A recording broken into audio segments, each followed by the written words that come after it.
नमस्कार दोस्तों। तो जैसे कि आपने पार्ट 3 में देखा था, हमने अंधे दादा दादी का घर बनाकर पूरा कंप्लीट कर दिया था।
નમસ્કાર.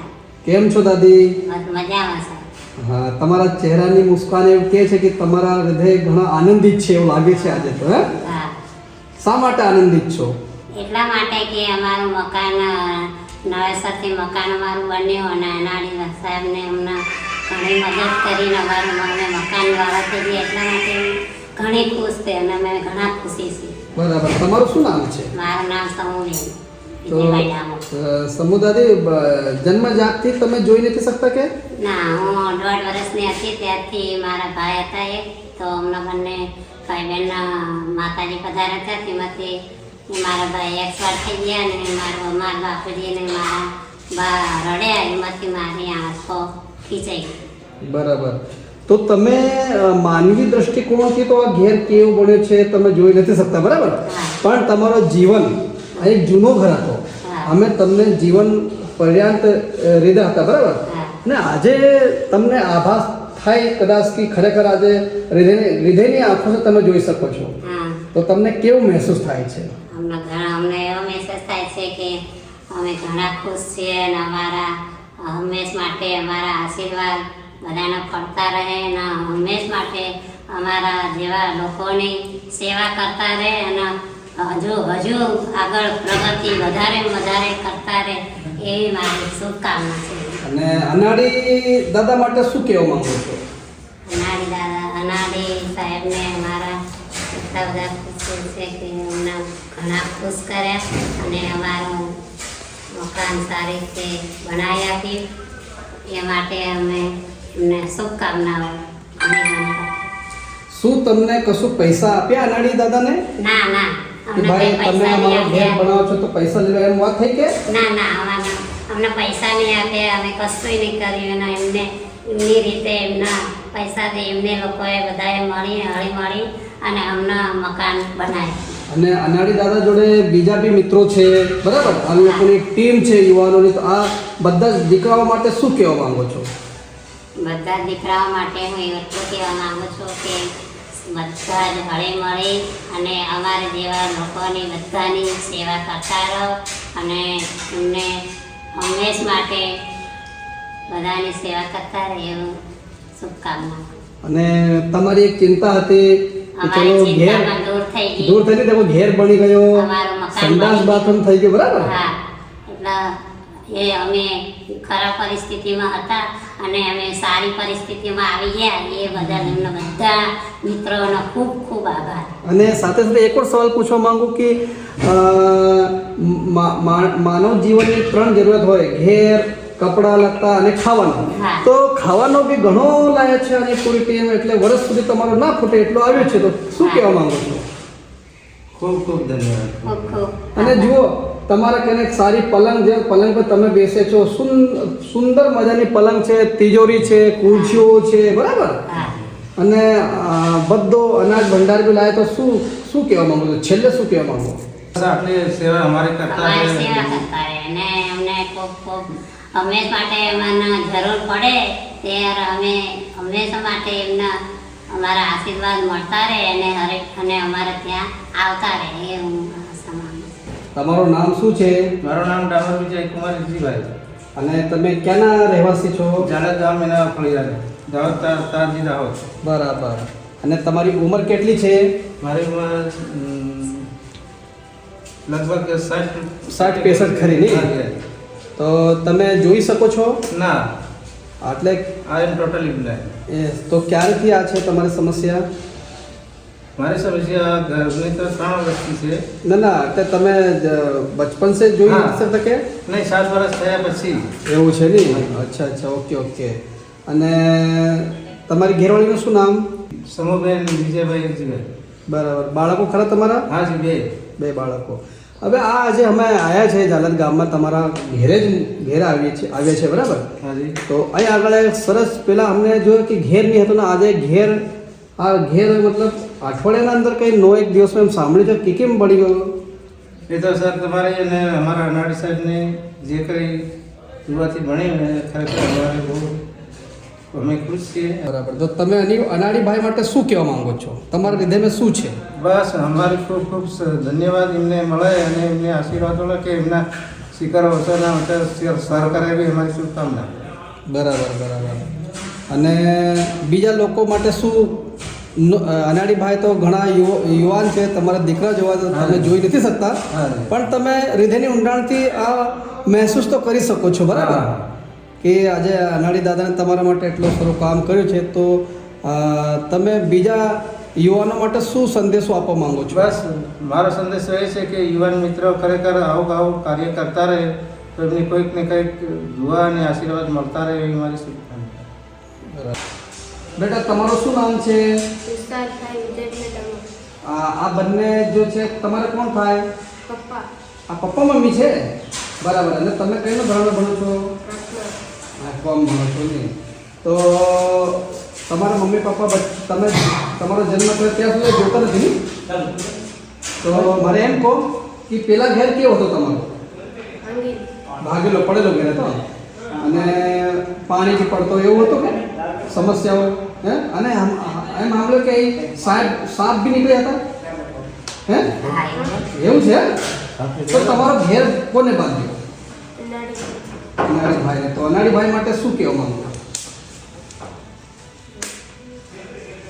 એટલે સાહેબને અસલ કામ કર્યું, ખોટો કર્યો? સારું કામ કર્યું ને. અને ખાવા પીવાની વસ્તુઓ લાયક ને નથી લાયક?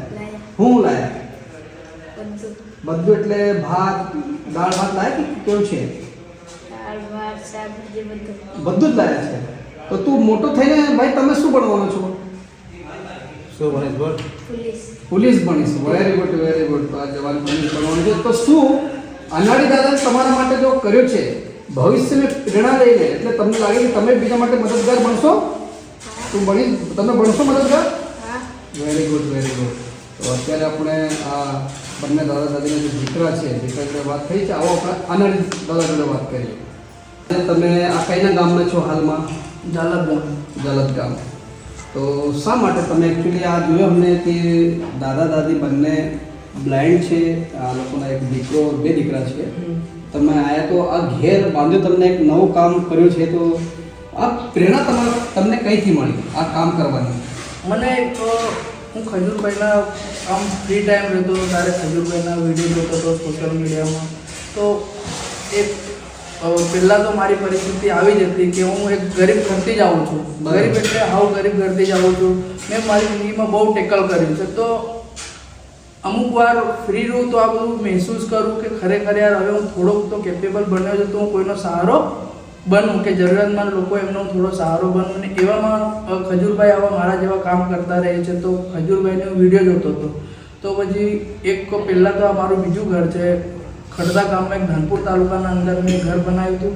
ત્યાં બીજું ઘર એક આર્મી છે સુનિલભાઈ કરીને, એમને મારી વિડીયો જોઈ હશે કે આવા જરૂરતમંદ લોકોની હેલ્પ કરે છે, તો મારા પાસે વિડીયો આવી તો મેં મારી ટીમ અમને વિઝિટ કરવા આવ્યા. તો અહીં આવ્યા તો ખરેખર એટલું જ ગંભીર હાલત હતી ને સર, કે તમને શું કહું કે મને આંસુ આવી ગયા કે યાર આ વસ્તુમાં તો આપણે આ માણસો ના રહેવા જોઈએ. અને જેવું તો બાથરૂમ બી નહોતું, ઘર પડેલું હતું, દિવાલ બધું પડેલું, જરાક બી પવન થોડું જોરથી ચાલે તો ઘર પણ પડી જાય એવી હાલત હતી. તો મેં વિચાર્યું કે મેં દાદી અને દાદાને એવું કીધું કે આજે છે એવું કાલે જેસીબી લઈને આવું છું, ઘર ચાલુ કરી દઈએ છે. તો દાદી અને દાદા એવું કહે છે કે એવા તમારા જેવા સાહેબ બહુ બધા આવી ગયા છે, તો તમે ઘર પાડવાની જે ભણાવવાની વાત કરો તો અમે ક્યાં રહીશું? તો મેં કીધું કે દાદી હું કોઈ સાહેબ નથી, મેં ગરીબ પરિવારથી આવું છું, હું તમારી હેલ્પ કરવા આવ્યો છું, હું તમારું ઘર બનાવી આપીશ. આ લોકોનું અકીલ નહોતું તો હું તમારું કામનું ઘર બની જશે એમ. તો પછી મેં એ ડિસાઈડ કર્યું કે માલ મટન નકાઢી અને તૈયારીમાં બીજા જ દિવસથી કામ ચાલુ કરી દીધું. કામ ચાલુ કર્યું એટલે રાત દિવસ હું અને મારી ટીમ નિસ્વાર્થ મારા જોડે મારી ટીમે રાત દિવસ મારા જોડે મહેનત કરી છે. મારી ટીમને તો હું ખૂબ ખૂબ ધન્યવાદ કહેવા માગું છું. નિસ્વાર્થ મારા જોડે કામ કર્યું છે. આ ઘેર બાંધવામાં તમને કેટલા દિવસો લાગે છે? મને 9 દિવસ લાગ્યા સર. શું વાત કરો છો? ખરેખર 9 દિવસ? ખરેખર હા, 9 દિવસમાં. તો તમારી ટીમ તો મતલબ ઘણું ખરું કામ કરે છે. અહીં પાયા ને બધું તમને કર્યો, ઉપર છત બધું તમે 9 દિવસમાં કેવી રીતે કર્યું? 9 દિવસમાં સર અમે રાતના દિવસ અમે 10-15 કડિયા લાવતા અને મારી ટીમ છે 60-70 જણા લોકો મારા ગ્રુપમાં છે. તો રાત દિવસ અમે કરતા છે. તો તમને આ જો કામ કર્યું છે દાદા દાદીનો આ ઝાલા ગામમાં, તો તમે શું સરકાર છે કોઈ અમને સહયોગ મળ્યો? ના, સરકારનો સહયોગ નહીં મળ્યો. સરકાર આપે છે સર, પણ સરકાર આવાસ યોજના આપે છે પણ એ 29-30માં આપવાનું છે. તો એના પહેલાં આ લોકોને ખરેખર ઘર જ નહોતું. તો સરકાર તો આપે છે પણ મેં મારા રીતે મેં કરી આપ્યું છે. તો તમે આમ જો લોકો જો ખરેખર સરકારનો સહાય મળે, આ લોકો કામ નથી કરતા, અધિકારીઓ કે ઘણા કામ નથી કરતા અને અમુક કામ કરે બી છે, તો આજે તમે આપણા દાહોદ જિલ્લામાં અને દેશવાસીઓને શું સંદેશો આપવા માંગો છો? મારો સંદેશો એ છે સર કે જે કેપેબલ માણસો છે, કોઈ પણ કેપેબલ છે, એમને હમણાં આવાસ યોજનાની સ્કીમ ચાલી રહી છે, એમાં જે કેપેબલ માણસો છે એમના ઝૂંપડાઓ પાસ કરે છે કે પાકા ઘરના કલર કરીને કાચો ચૂનો લગાડીને ઝૂંપડાઓ પાસ કરે છે. તો મારું એમ કહેવું છે ખરેખર જે જરૂરિયાતમંદ લોકો છે એમને ધ્યાનમાં લઈને એમનું કરો તો એમને થોડું સાથ અને સહકાર મળે તો એ થોડા વ્યવસ્થિત રહે. મારું એ કહેવું છે. તમારું પૂરું નામ? મારું પલાશ અનિલ ઉર્ફે અનાડી. બરાબર. અને કોઈ તમને સહયોગ કરવા માંગે, કદાચ કોઈને લાગે ચલો સારું છે તમારી ટીમ કરે છે, પણ કોઈને એ પ્રેરણા મળે કે ચલો આપણને અનાડી ભાઈના ગ્રુપને અને આ લોકો જો કરે છે આપણે હેલ્પ કરીએ, તો શું આ લોકોને તમે સ્વાગત કરશો? બિલકુલ. મેં એ જ ઈચ્છું છું કે મને સાથ અને સહકાર આપે થોડો, તો હજી પણ હું આવા જરૂરિયાતમંદ લોકોને બહુ આગળ મદદ કરવા માંગુ છું. બસ એ જ ઈચ્છું છું કે એવું નથી કે હું સોશિયલ મીડિયામાં એકલો જ આવું. જે બી મદદરૂપ મારાથી બને એ બી સોશિયલ મીડિયામાં આપી શકે અને મારા જોડે જેને બી કામ કરવું હોય તો મારા જોડે જોડાઈ શકે છે.